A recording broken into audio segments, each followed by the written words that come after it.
idol. Pauwi na tayo sa sa bahay muna. Tapos kasama nating Ray. At sobrang enjoy talaga doon sa pag-fishing. Kahit na sabihin mo first timer, doon na sumakay sa top down na sidecar. Ayun, malayo na eh. Kahit mainit, doon siya sumakay. Enjoy na enjoy kasi yung sa sinasabi ko nga dati na yung pag hunting kasi may mahuli o wala, iba yung pakiramdam.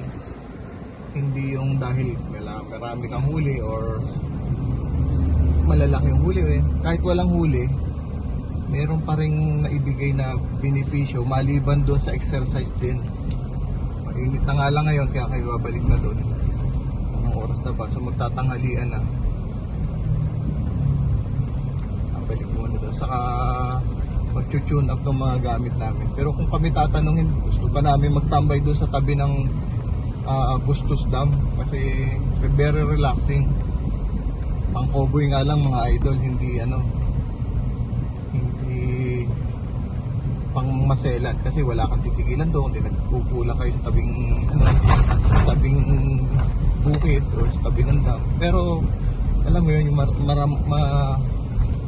masarap yung pakiramdam ng hangin, hindi siya polluted.